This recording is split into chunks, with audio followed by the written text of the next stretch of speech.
Hi, Sam. How are you? Good. So good to see you.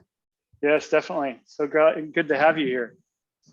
So I know that, and I didn't tell the crew here that we met, several months ago. You were the moderator on the Caribbean Leadership Forum, or I think that was put on here by Go Blue.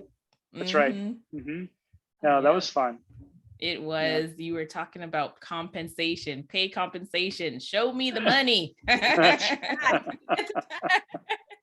what everybody wants, I think, right? Show me the money. Yeah, it's a big topic right now as people are rethinking their careers and moving around. So it's a big thing. I saw someone posted on LinkedIn the other day. It was a funny meme, and it said at the beginning of the year, recruiters, it had a meme with Jim Carrey, and the typing was going like this, recruiters looking at the beginning beginning of the year for people. Yeah. So many job things I saw the same thing. Another thing on social media where it was done in Britain, and the skit was about these people working at home, and it was a newscast, and it says, okay, that big business wants people to do the same thing that they've been doing in their kitchen at the office at the most inconvenient time of the day when they have to drive there and all this kind of stuff. I was like, it's definitely a new shift to try to get people to work back and what they've been doing. Yep. We got used to that PJ, working at home in your PJ's life for so long. It's really hard to sit in a car and commute for an hour just to go to an office and do the same in tight pants. It's like I don't know about you, but for me, because I work remotely for so long, the PJs thing just never worked for me. Right. I literally have to get dressed and show up just as if I was in the office. I don't know. What about you? My sister is like that. She I love to be comfy, but she's like, no, I have to put on makeup because it makes me feel professional. And it puts her mind, it puts her in that mindset of I'm in work mode, because she has sweats on. She's like, I just want to lay around and snack and not be as productive. So I guess some people need that. They still need to dress up and show up. Well, I spent the first 15 years of my career in going and dressing up in a suit every day and going to the office. It's just because I worked in the financial industry and it was more formal. And I got to tell you, I've never looked good in slacks. And I was, that was one of the things that I was happy to get rid of. I haven't been put on a pair of slacks in 10 years, I don't think. What? So, yeah. Well, I have to laugh because back when I was in corporate, I was one of those girls that had all black and every single color sport jacket, suit jacket in every single color, bright yellow, bright blue, bright teal. It's so hokey. The day I ended up having to get rid of all of those sports jackets. Right. Office with we have Daniel on. Happy New Year, Daniel. Yes. Hi, Daniel. Yes, thank you guys for hopping on. We've had some issues with our Zoom. We lost our Zoom list, so hopefully we can still gather up quite a few people today. And it's it's good to see. That was a strange thing. We've been talking to Zoom about getting the registration list. For some reason, got all wiped out, and people had to rejoin or re-register. So I'm not sure what happened, but oh well. We'll fresh figure start it out. for the new year, Yeah. That's right. Really clean slate. What if that happened to your email? Suddenly all the emails disappeared. It would be like, I'd be thinking, hey, what did the world come to an end? Because my email just goes off every 30 seconds. If I actually had a sound that came on, it would just be crazy. So I don't know about you guys, but I'm kind of in the mood for restarting a whole version of an email, because my emails are just so bombarded with spam anymore, Right. Yeah. And it's like, let's start with a clean slate and only focus on the emails that really make a difference. Yeah, exactly. What's going to be the next form of communication? And that's a good topic for today. We're going to be talking about communication. Oh, there you go. What'll be then? But I think the next form of communication is that we're going to have to hire somebody that's going to stand out at our door, that's watching our feed, and then they're going to come in and strangle us. And it's like, oh, hey, you got to look at this one. It's like something like that, because there's so many things that are competing for our attention. It's so true. Yeah, I don't know what you all think, but I mean, the whole thing about getting phone calls and your phone rings, and I just like to know who. Just text me if you want to talk to me. Text me and I'll call you back. Mm-hmm. The spam is at an all-time high with the phone calls. I mean, and they're so sophisticated. Before you could tell, and now it's like they have first and last names, and it's like, it's so sophisticated. Yes. Yeah, and they changed the phone number. The spammer on your phone changes the phone number. You can never like block the phone number. It's going to be a different call. It's really crazy. It is crazy for sure. So what's your favorite mode of communication, Jules?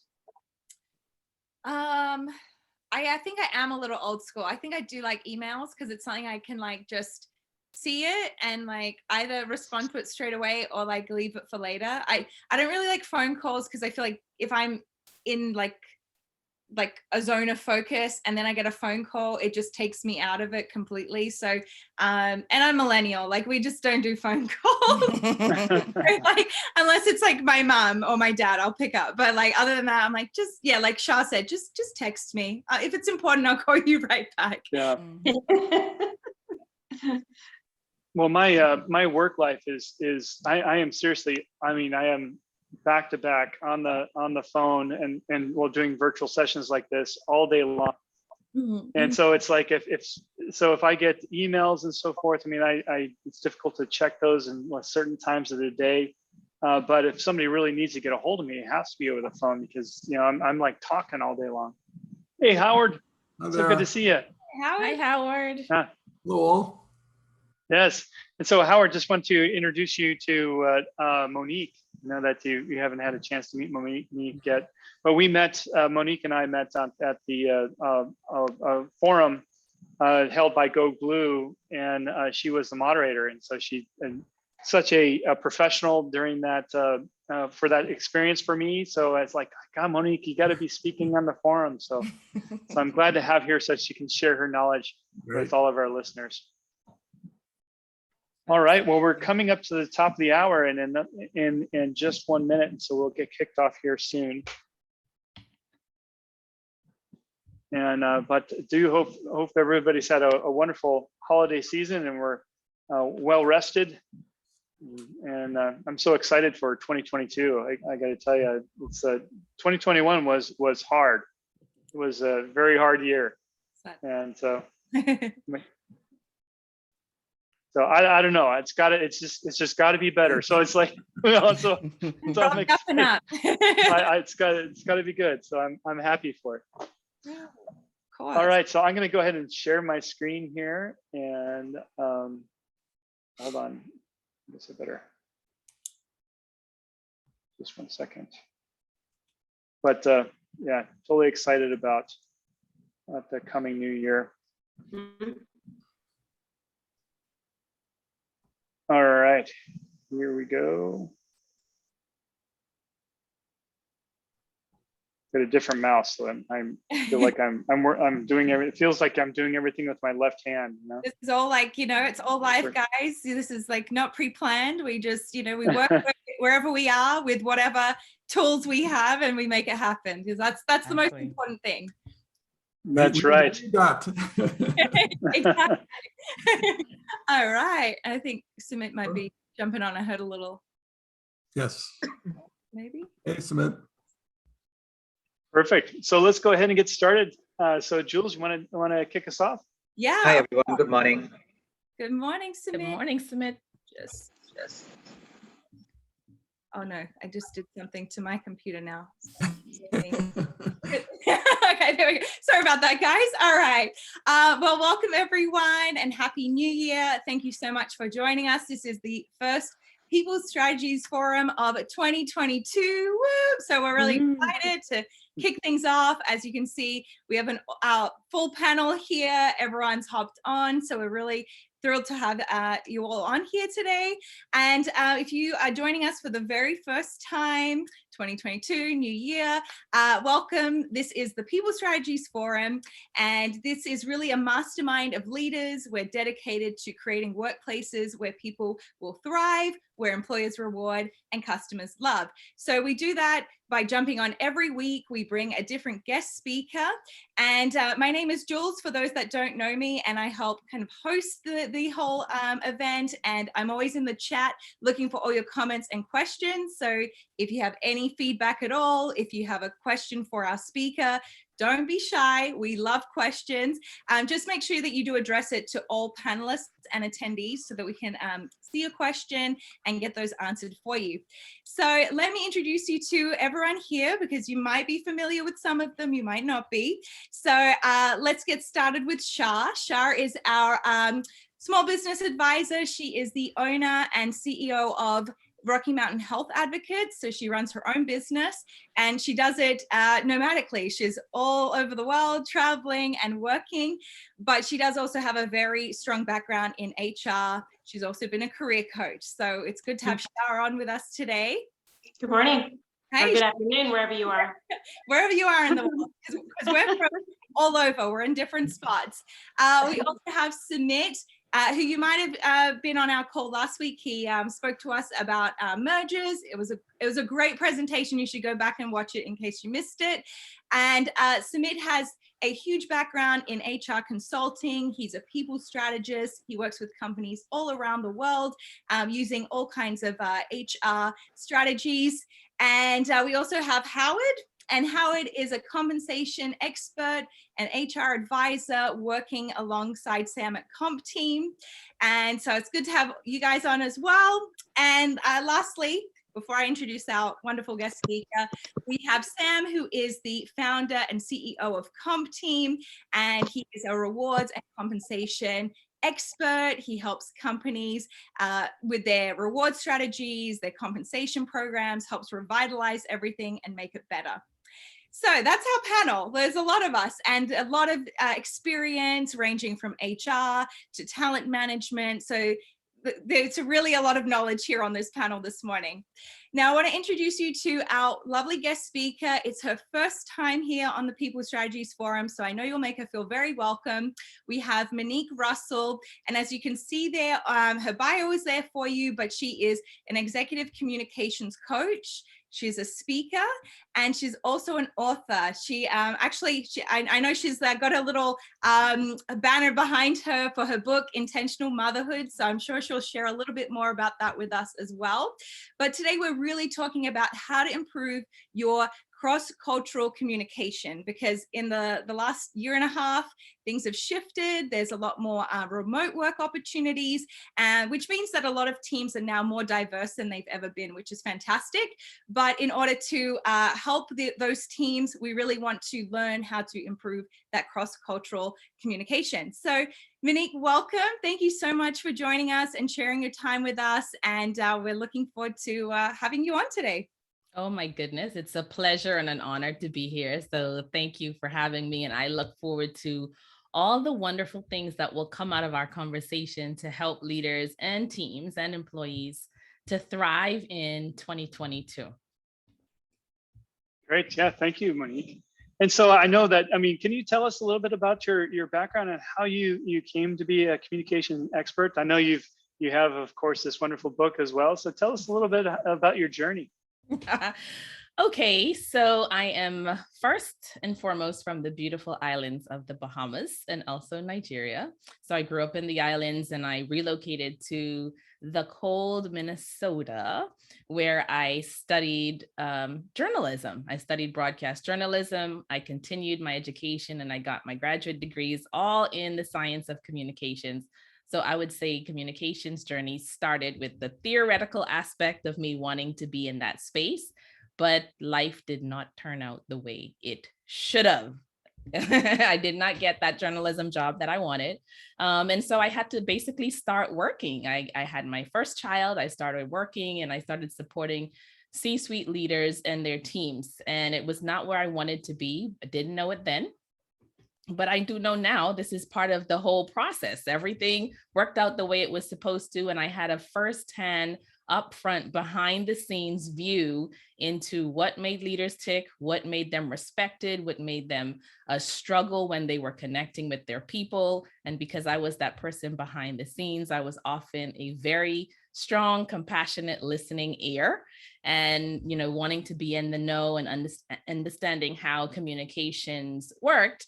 I was fortunate to be able to take that information from when I first started working in corporate America to bringing it to what I'm doing today. So my journey through the years of communications teaching and coaching, I also taught at the university level for 7 years, public speaking, intercultural communications, and things like that before they asked me to become a SME, a subject matter expert, to redesign some of the curriculum for people who were matriculating through the university. So in the last 5 years, I've added coaching to my toolkit. And so that's how my whole journey in the science of communications has evolved. That's the theoretical piece, that's the experience piece. But I will tell you, on the personal side, I know upfront and foremost, even growing up as a child, one of the things that I desired the most was to connect. I desired for connection. I never really fit in. I was either to this or to that. And so a lot of my own personal experiences has also fueled my desire to help people communicate more effectively, to get their messaging right, to see other people's perspectives, so that ultimately at the end of the day, we're making progress, we're moving forward, and we are achieving our goals. So that's part of the journey, I guess, or all of the journey of where I am today. That sounds great. I mean, and just listening, I mean, you're so articulate, so I'm very jealous. But it's and one thing that you mentioned that was resonated with me is leadership and respect. What leadership need to do to obtain respect, and of course, this is something that's earned, right? And I think that's something that we found out this year is there's been a lot of communication faux pas that leaders have done. I mean, I know that Smith is familiar with this story, but there was a CEO that fired like 900 people over Zoom. There's ways that people were communicated through the pandemic that either helped their relationship with their company or actually hurt it. There's people that are rethinking their careers and are doing other things. They're not getting guidance from their advisors, and so communication is super important. We've known this for a long time, and I think it's been reinforced in this past year. So, what are the ways that leaders need to think about to earn that respect through communication? What does that look like? So, for me, I think there's a couple of things we need to focus on. And before we jump into the tactics of 1, 2, and 3, we also have to just acknowledge the climate that we're living in. I think sometimes we expect to have these tactics and these steps and the tangibles, but a lot of work that we need to do is around the intangibles. We bring everything that we've been exposed to from childhood, from good bosses, from bad bosses, from trouble in our marriage, trouble with our children. We bring those things into our leadership. And I think not addressing those is the biggest faux pas, because we think that we're just going to walk into that space, we're going to be that top-notch leader when all of the other things are still looming in the background and they're weighing us down. So that's the first thing I would say. Let's address where we really are so we can focus on where we want to go. Critical skills for now, they're nothing new. There's nothing new under the sun, but it's just areas where we want to focus and put a little bit more attention on. Obviously, effective communication is key.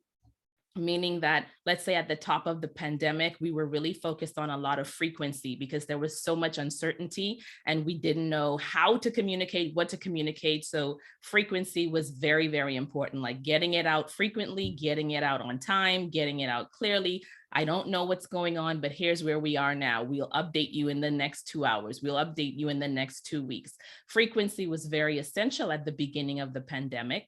Now we're in a space where, okay, the pandemic's here. It's going to be around for a while. And so we don't have to have as much frequent communication, but the messaging still needs to be clear. And while we're communicating across borders, we've opened up the space to connect with people all around the world. People are shifting, they're looking for new ways of working. Cultural awareness, cultural sensitivity is absolutely a must. And the way that we do this is we bring in mentors.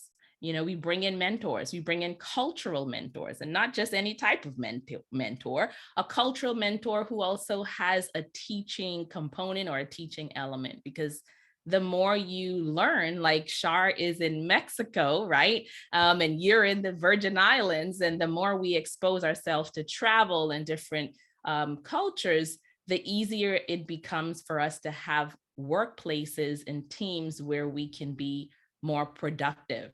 So I'll say, think about the skill of multicultural communication, looking at elements of mentorship, bringing creativity into this space. The second skill is around delegation, effective delegation. And in delegation, we're looking at productivity. How can we make our team and our leaders as productive as possible using the tools that we have? Because the more we can save 10 minutes per day, add it up over a week, over a month, we're just creating more brain space for us to connect with our team. And then finally, I'd say that third element would be well-being and stress management. In the last quarter of the year, this request came in significantly higher in my practice, people wanting to know strategies about stress management, ways of well-being. And so I think those are the communication areas that leaders need to focus on for themselves, and also to expose the people that are working for them. There's a lot of things in there that we can unpack, but the starting off on one of the pieces that you mentioned that I wanted to get your more feedback on. I mean, it's kind of like what we're doing right now. I mean, we're on a forum. We are communicating on a regular basis, and so everybody knows that we're going to be here every Wednesday, and we're going to be talking about the hottest topics out there. And so there's those that join us on real time, and there's a lot of people that digest material over on demand, through YouTube and so forth. So is this changing? Is this new environment of social media and how we communicate via social media and on demand, is that changing how leaders are communicating to their people? Oh my goodness, absolutely. Because we have an opportunity where we can get a message out to so many people in different time zones at different times. So the delivery mechanism has changed, but messaging hasn't changed. We still need to make sure that it's clear, and we still need to make sure that we're using elements of storytelling. I know, Sumit, you're a storytelling guru. You can chime in here as well. But using storytelling is also a great way for us to ease the brain. And we're connecting that to stress management as well, because if there's too much information, too much heavy cognitive overload, people are already overwhelmed and stressed. They're going to tune out. They're going to turn their cameras off. They're going to multitask. And they're multitasking anyway. Let's just be honest. They're multitasking anyway. And so because we are now in a digital forum and it is basically permanent, it's not as if we're having that all hands call meeting where everyone's getting into the conference room, or we're getting on the internal platform and we're just having the questions back and forth. We are now leaving things in the digital space. So one wrong mistake or one wrong gaffe, it can actually go sour very, very quickly. So the key is to really walk away from this image of perfection as a leader, which is very hard for leaders to do because you're so busy. You're working on so much. There's so much riding on you. If things go well, it's your team. If things go bad, it's you. So there's so much pressure that we have to bring in all the support that we can give to leaders so that it trickles down to the team. So in short, yes, it's changing the way we communicate because one, the amount of pressure now has increased. It's like, okay, if I make a mistake, it's there forever. So what do? I don't say anything at all. I hide behind my keyboard and I'm a keyboard warrior and I'm going to write the message out, but you're not going to get me out there saying anything because I can't answer questions that come at me that I don't know how to answer. So it definitely has changed. Coaching, getting support, getting a team of community advisors around you as a leader is an absolute must. It's not even a luxury, it's just a must. And so I'm able to help leaders do that and think through problems, think through strategies, create better messaging. It's just going to be a win-win for everyone. How do you advise leaders that are reluctant about going live and afraid that they don't have all the answers, or they want to avoid those sensitive questions? What do you tell them? Okay, I love it because I am a speaker and I get nervous all the time. There's something about going live on these live platforms. I'll be in front of 10,000 live people, no problem, Howard, but it's pressing that button, something happens. So there's a couple of things. There's that internal fear that's happening, and it's the fear of rejection. So if you are putting your leader in a space where they have a support, when I taught public speaking, it was safe. Adults came to the class, they could mess up, but even though they were in class, they would still struggle to turn in the assignment. So one of the things I said was, you know what, record your assignment and upload it into the online platform. This was like 10 years ago. But now we have Zoom. So for your leader, get them practicing and recording for themselves. And the thing about it is, you don't have to go live. You can still do video and do a pre-recorded video. So you can start small, but get into a community, get a supportive coach, get someone to help you walk through those steps of what do I do with unanticipated questions, right? So it's about planning. I think I don't know who said this, but the quote about life being simple, but to keep it simple is complicated. I think that comes up sometimes. We overthink a lot of things. Is there also something about like, it's okay not to have all the answers, but just to be honest with people and to say, well, that's something we need to look into and get back to you and then follow through on it? Absolutely. It's okay because perfection doesn't exist and you're never going to know all the answers anyway. Take myself, for example. I'm introduced and referred to as a communication skills expert. Yes, I am. I have more than the average person who, even if they went to school, would take 2 humanities classes in communications. I have 12 years. I've taught for 5 years. I've taught for 7, coached for 5. I've gone through a lot. Yes, I definitely know more than the average person in the science of communication, but I don't know everything. Right. And I can't know everything. And so, and who wants that pressure? I think the thing for leaders to tell leaders is, look, what can we do to release the pressure, whatever it is? If that means you say, you know what, I've been a jerk in 2021. I've now learned a new way of how I can approach my team and be more effective. Blame it on the thing that you just learned. Because people are thinking, well, I have to keep this tough persona up. So how can we relieve more pressure from your being? How can we relieve this? How can you walk into that meeting saying, I'm here to share what I know and to learn what I don't, as opposed to I'm here to tell you everything that's going to go right and wrong for the next 2 or 4 weeks. So you can alleviate stress and alleviate pressure by being honest, being upfront.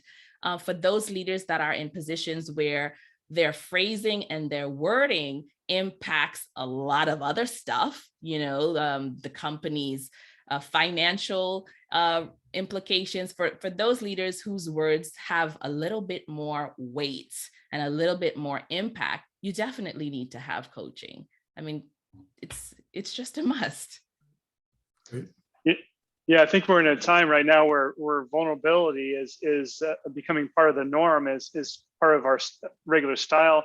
People are learning that everybody on the planet is just a human, right? And so I think that establishing that and knowing that we're all flawed is an easy way to relieve some of that pressure as you're talking about. So that's great. Thank you for that.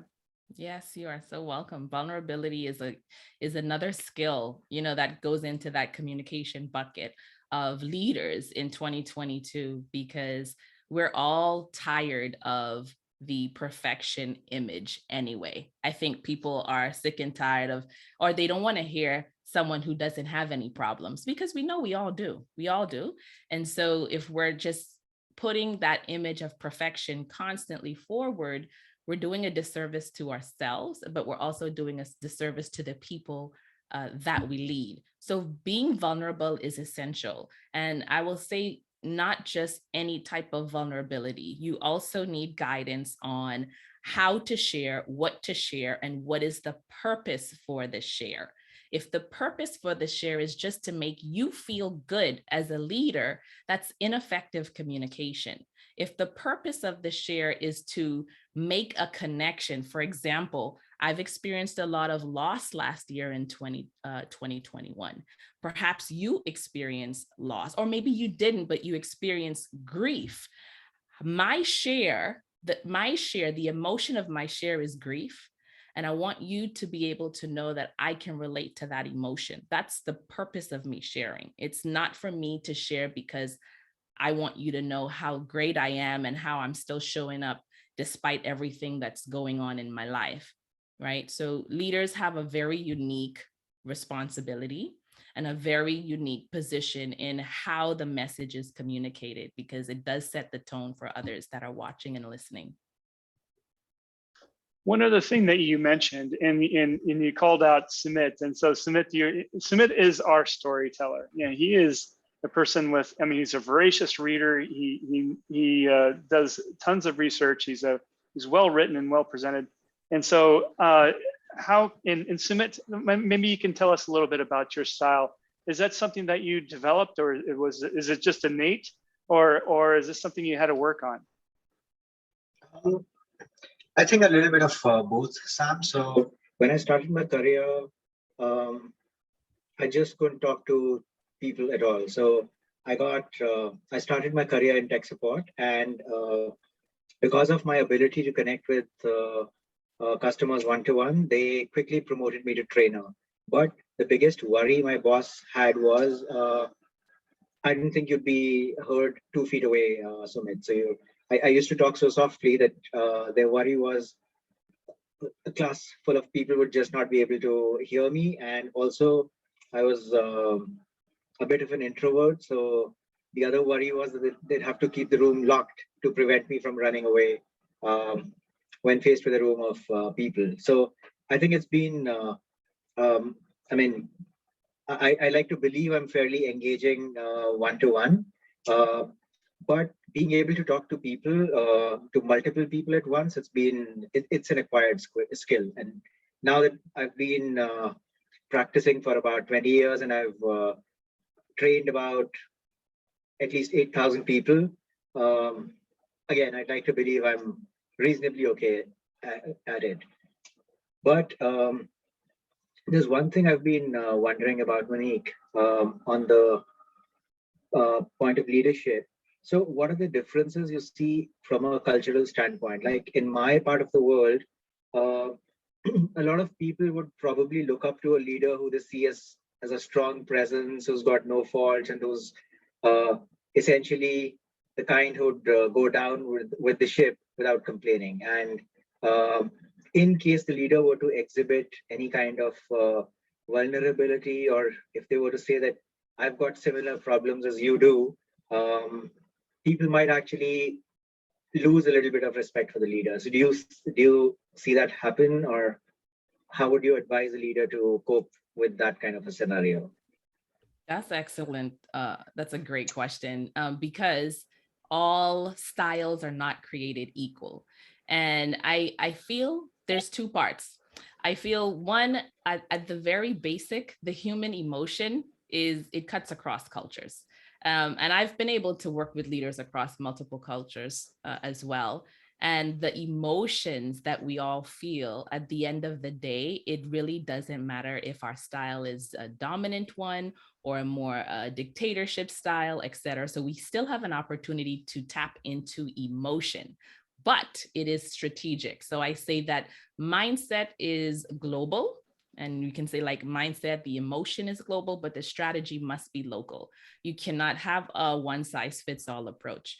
I recently traveled also from the Middle East, and there's a different sense of excellence or pride in work and pride in innovation that is very present. So if you were a leader talking to people in a companies, let's say in Dubai, innovation is a topic that you would definitely find more favor with. So when we're thinking about communication styles as well, we have to be mindful and cognizant of the local culture. Growing up in the Bahamas, I will tell you that there is this element of perfection for a leader. People would make jokes if a leader made a spelling error. Oh, can't even spell properly. We can't listen to him. So you have to be mindful of the culture and also blending it. But now we are in a space of global work. So it's a very delicate balance. You can't just do one approach for every place that you go, but you have to be aware, and that's where those cultural mentors will come in. That's where they will come in, but not just a cultural mentor who will say, this is the way that it's done here and you can't make any change. We have to also tap into the way that things are done in the local custom, but think about where are we going? The things that made leaders or companies supreme in the past are no longer the things that are holding the leadership. Like big clunky organizations they're struggling, they're crumbling because they're not being able to adapt as fast. So thinking and shifting the conversation around where are we going? Where do we want to be? How are we going to get there? It's not going to require us to stay the same. We have to look at ways to honor what's great about the past, but also bring what's present and the future to the space where we are today. And that requires advisors and trusted coaches who have out of the box thinking, because where we are today is at a place of out of the box. So I think that's a great concept I think that's a great concept. I think one of the pieces that I think a lot of our listeners are probably wondering right now is when do I know, or when should I engage a advisor for a particular purpose? I mean, is there something that they should trigger that thought in their mind? Yes. Automatically. That's my response. When automatically, this is like, I wish I had a great example, like not having an advisor in 2022 as a leader. I don't know. It's like not having a cell phone. So I think if you are in a space of leadership and things are changing at the speed of light, you certainly want to have an advisor, because we do have blind spots. I can't tell you what's in the back of my sweater here. We have blind spots. That's the first thing we have to acknowledge. Like, okay, you're in a leadership. Where's your think tank? Where are your advisors? Where's your mastermind? We're in People Strategy Forum here today. This is a think tank. We're sharing ideas. We're coming up with solutions. Maybe something you say triggers something in my mind, like, okay, and what do you think about this? Sumit may say something, Shar may say something, Howard may say something, Jules may say something, and it triggers us. And we leave this space having at least one better idea or something that we can implement. So To the person who feels like, no, I'm not gonna get an advisor, like you're antiquated, you're going backwards, and you're only going to hurt yourself in the long run. And we need everyone who is in a place, in a position of leadership, to have all the support that they need right now. So that's my thought or my take on it. So a follow-up question on that, Monique. I think, I mean, as part of this forum, I'm sure all of us would agree that yes, leaders having advisors makes a lot of sense.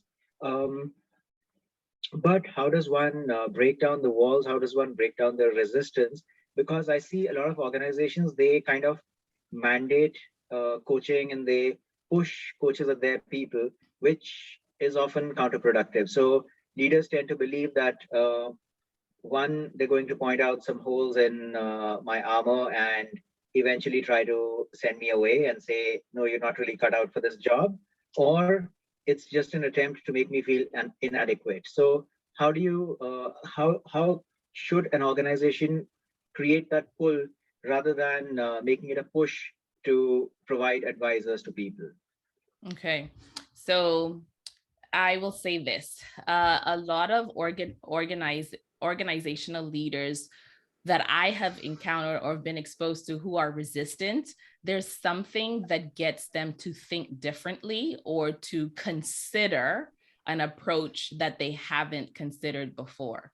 So our job is going to be a little bit of gymnastics, right? And you're going to say, you know what, who has time for that, Monique? I don't have energy for that. I got my own stuff going on. Now you want to tell me I have, this is the work of a skilled communication professional. As we're developing our communication skills, it's not easy. It's sometimes draining. It's sometimes messy. If you are experiencing anything in the HALT acronym, hungry, angry, lonely, or tired, the way you approach it may not be the most effective. And guess what? That's okay. But if you can work on getting an approach and getting to that space where bit by bit you have micro wins over time, those compound and they develop. So back to the place about resistance. So sometimes you will have to find out what would make that leader consider or be exposed to or think differently about a solution that may help them to be more effective. A lot of times we want to be recognized. We want a feeling of belonging. No leader ever raises their hand and say, I want to be the worst leader ever, where people don't respect me. They hate me. They talk about me. They think that I'm the most worst person ever. No one ever says that.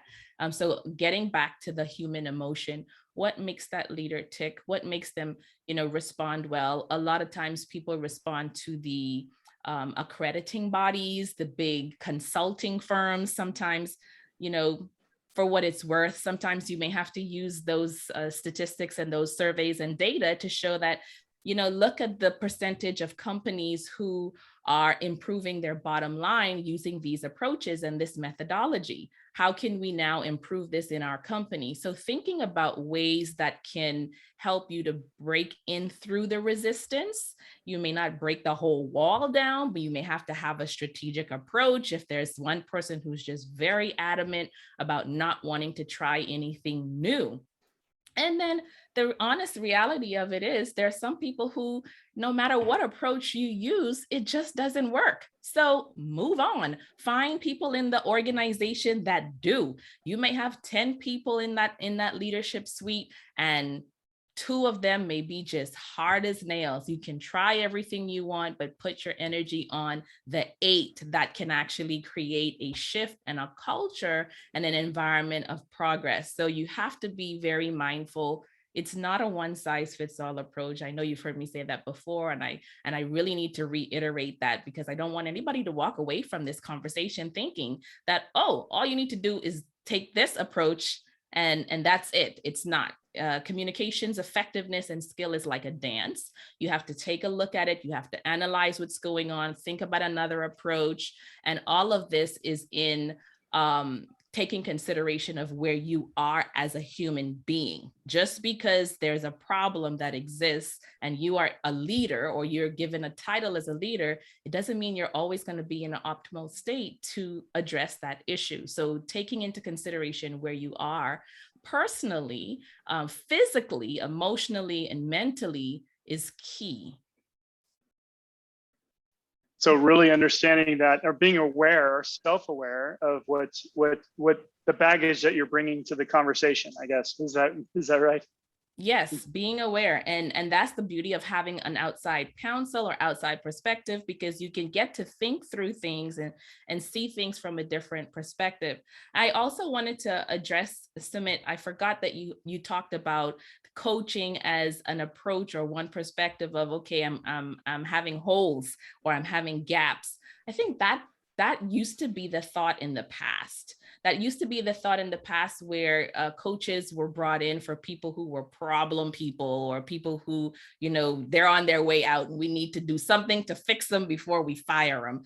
But I have seen a shift in a lot of organizations and thinking about coaching as a way to maximize your individual performance. People look at coaching as a way or as a tool to just make themselves better. So I think we have the benefit of that shifting narrative.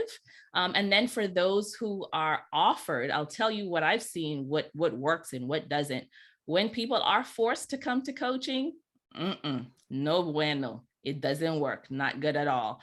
And if they are given an opportunity to say, here's a benefit for you, you can sign up, you can, take advantage of this benefit. I find that that's more productive and more effective, because people put more intention into what it is that they want to get out of that experience.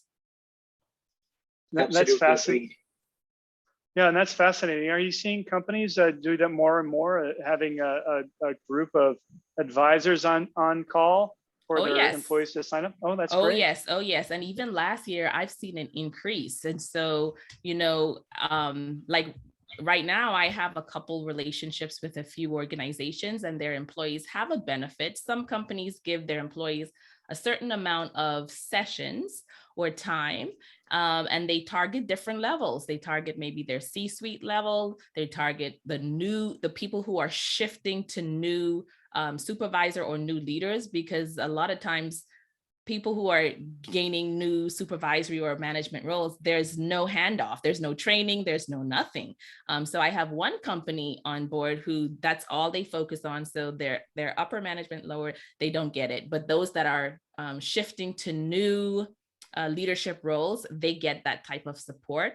And for a lot of them, they love it, because they feel like, oh my God, I used to, be peers with these people, and now I'm managing them and I don't know how to do this. And so they're grateful to have tips and strategies on how to move forward effectively. So I'm seeing a lot more shift in that area, a few more pilots coming out. And yeah, I think it's a great thing. Coaching and development is one of the skills that are necessary.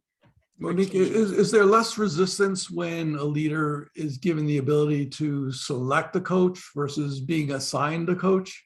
Yes, you absolutely have to. One of the companies that I really admire here in the United States is Better Up. And because I have a few friends there, and you have an opportunity to select who it is that you want to work with. And the companies that I've partnered with, the employees are able to go and they look at the bio, they look at your approach, they reach out, because 80% of coaching success is based on rapport anyway. So if you don't have that rapport, how do we develop rapport? Okay, they see, oh, you went to school in Minnesota. Oh, you're from the Bahamas. Oh, whatever. They feel a connection, and that helps to create that space and that safe space for them to now be open to receiving and being honest. I've had situations where people would come in the coaching space where they were assigned and they were not being open, and that doesn't do anybody good. It doesn't do the coach good, it doesn't do the employee good, and it definitely doesn't do the organization good, because you're wasting money. And actually, Monique, we have a kind of a question that kind of is around that. So in that instance, how do you approach the non-approachable? Because there's some people that are just like walls up, they're so hard to get inside, and like, so how would you approach a person like that that's like, I don't want anything new, like, don't approach me? So I think this is the beauty. My answer is going to be very tailored to being a business owner. Okay, I don't force anything. If you don't want to be here, you don't have to be here. And that's where we start from ground zero. Even in my training workshops, when I've done training in corporate companies, anybody, at the start, if you don't want to be here, you don't have to be here. Like, seriously, give people choice, give them power. And then now you've been assigned here, you don't want to be here, you just let's talk through what that would look like. How are you going to think, how are you going to talk through the decision with your leader, with the person who is assigning you here? How are you going to talk through that situation as opposed to wasting time? Now, that's just me. I know people who are coaches who love the unapproachable. That's what they thrive on. Deficit coaching, tough as nails, I'll get through to them. I know people who love that. It's not me. So that's my story, and I'm sticking to it. That's great. So one thing, and Shar, I'd like to get your opinion, because I know that as a small business owner, you have the people that you're communicating to. I mean, they have to be ready to listen in some situations, right? So how do you frame in Shar, in your business? Is there certain styles or channels of communication that you find that work best? Well, it all starts at the very beginning, even when the business strategy is being developed. For example, we've been utilizing the TMA method, which is very positive, proactive dialogue when it comes to recruiting our team. And the whole coaching starts before they even start with us, in the recruitment phase, on the onboarding phase, as well as their ongoing development. And that includes the leadership. So it's not just a microcosm of coaching in one category. It's actually our entire talent management strategy, all collectively combined, that embraces a coaching culture. And so that's how we approach it, so that all of our employees are very open to transparency, open honesty, feedback, and trust, and being able to do ongoing coaching for both the employee and the leader. Also, I just want to say, back to the other point about forcing coaching on leadership, so to speak, that definitely backfires. And I have worked with the large corporate companies that have done that, where there's no trust and openness. And I've also seen large companies use it as a hammering rod to force behavioral expectations versus positively coaching in a proactive, positive way. And I think there's a huge difference there. So my company has definitely taken a different approach when it comes to that.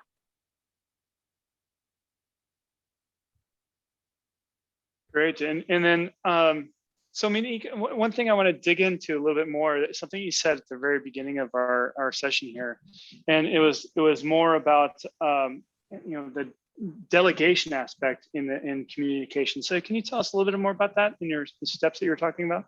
Yeah. So I think this skill of delegation, and it doesn't matter if we're in a corporate environment or if we're a business owner, it is a skill that I feel will help everyone all around. And I'm thinking, when I say delegation, I mean helping that individual to become more organized in their approach. Because when we start to think about delegation, a lot of the fears that come up is because they say, well, I don't have time to teach somebody, or I will give it to them and I'll take the work back, and like they can't get it done. It's going to take too long to do it. But a lot of times the delegation challenges or fears, they're not tactical issues. They are emotional issues that are inside ourselves. Those are the things that are causing us to hesitate, because if it's something that comes back to us and it's not done correctly, now we're feeling, okay, I don't want to say it in a way that makes them feel bad. I don't want to, take it away and not give it to them. All of those emotional pieces come into play. But if we can help people to be organized and also think through what can be delegated. Do I need to do all of this? How can I delegate and empower the people around me, knowing that, yeah, they're going to make some mistakes, creating some space for mistakes. So that element of delegation in the communication bucket is really around helping all of us to become more organized in our approach for our work. And as we become more organized in our approach, it becomes easier to outline, these are the elements that I, want for you to complete with the task. And these are the things that I want to check in on with you. We don't actually have touch points to say, I'm going to check it and see, how are you doing? What do you need from me, or things like that. It's just, I need this done. And that's it. There's no support around delegation and around organized planning for us as individuals. And that also takes into consideration the tools that we use. So we have a lot of tools at our disposal. Instead of looking at what's outside, just take a look at what we have inside, our Outlook, our emails, our schedulers, or whatever have you. How can we now begin to be more organized in our approach, which also impacts the way that we delegate with our team members? One thing that sparked me when you were talking about that is what's something that happens in my practice a lot. So in comp team, we take a very team approach and with our clients, and we work together on calls. And often, when I join a call as a leader, the team members they sit back and they go, oh, okay, Sam's on the call, he's going to do all the talking. And so how can I, as a leader, empower my people to take charge and represent them as that expert, so that they're more vocal in these sessions? Ooh, Sam. So you've already conditioned the team to sit back. I want to be on your team too. So you're going to have to get granular. Look at the folks on your team and see where their skills and strengths lie, and what you can start to siphon off bit by bit. It can't just be a big chunk and then tomorrow, guys, this is what Monique said, and so you guys need to speak up. No. So you're gonna have to look at everybody, and since you guys take a collaborative approach, I would also put that question out for collaboration as well. All right, guys, this is what I'm doing. Who would like to tap into this new area? I find that a lot of times there are employees on your team who are looking at things that you do and they're thinking, I could do this so much better if he would just let me do this. So, throw it out there. It gives them a chance to also develop more engagement in the work that they do if they can work in their strength as well. It helps you, it helps them. So it will be a granular approach. I like how you mentioned that, working in their strength. I mean, that's actually a good segue, because Shar was talking about the TMA method, and that's a method that we employ and we encourage a lot of small businesses to use. And it's basically a way to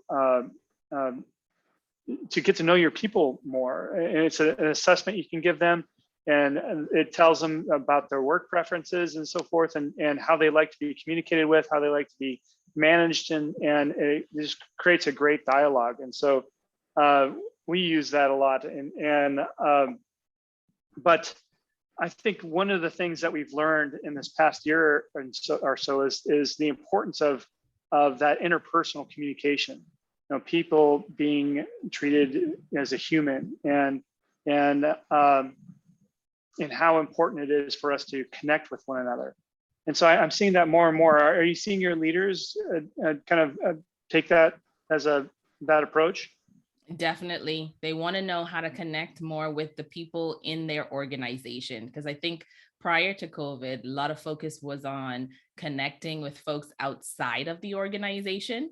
And this past year, I've seen a lot of desire and requests around, how do I actually get to know my team better? How do I actually get to know, I'm proactive at connecting with those that are above me or on my peer level, but those that are working below me, okay, how do I get to connect with them? So I definitely see the desire more for better connection all around. And also there's a big desire as well for rest. People are tired, Sam. They are tired and they need rest. So that, coupled with connecting with others and sharing that you're not alone, and helping leaders to learn how to advocate for their team. Because a leader who can't advocate for themselves and they're on burnout, they're going to be expecting the same thing of their team as well. So the more we can help that leader develop a well-being approach, now they can look and see, okay, guess what? You know what? Howard on my team, he's overworking, or I know that I gave him this on Friday, which means that he's going to have to work on the weekend if it's due Monday. Maybe we need to make that due date Tuesday. So just helping the leaders to be more aware for themselves and giving them the confidence and the empowerment to advocate for those on their team. I think that that's something that we have to focus on in 2022 as well. Great. Well, this conversation has been wonderful, Monique. And thank you so much for sharing your expertise. So can you tell our listeners a little bit more about how to learn more about your services and how you can help them? Absolutely. So I here in the Atlanta area, you can connect with me on my website, moniquerussell.com, or you can connect with me on LinkedIn, Monique Russell, Clear Communication Solutions. And I provide consulting support services as well as individual and group coaching support services for leaders and business owners who want to have more effective communication at home and at work. So you may be wanting to present with impact. You may be wanting to, get your brand in alignment and really learn how to connect more effectively. You may just need a thinking partner, someone who is trusted, who can create that safe space for you to get to clarity quicker and faster. You can reach out to me on LinkedIn. Like I said, you can reach out to me on my website, and I'll be happy to have a call with you. And I just left the link for everyone for your website in the chat. So it's there. You can click it. It'll take you right there. Fantastic. Great. Well, thank you so much, Monique. It's been a pleasure. Thank you for having me. Yeah, I hope you'll come back again and tell us all the new trends that are going on in the communication space. Oh yes, I am looking forward for you to come back. It's in the chat. It's like listening to you is very calming, and I was like, well, maybe we have to bring her back. And so I think that's kind of the vibe around here. Excellent session. Thank you, Monique. So yeah, obviously you've been a hit this morning. So thank you so much for all your insight. People are in the chat. So it's been wonderful. Thank you. Thank you. Thank you, Daniel Johnson, for your comments. Thank you, everyone, for your comments. Definitely looking forward to talk about more trends in the future. So thank you, Sumit, Howard, Jules, and Sam. All right. Everybody have a wonderful week. And we'll see you next week on the People Strategy Forum. Take care, everyone. Bye. Bye, everyone. Bye, everyone. Bye-bye.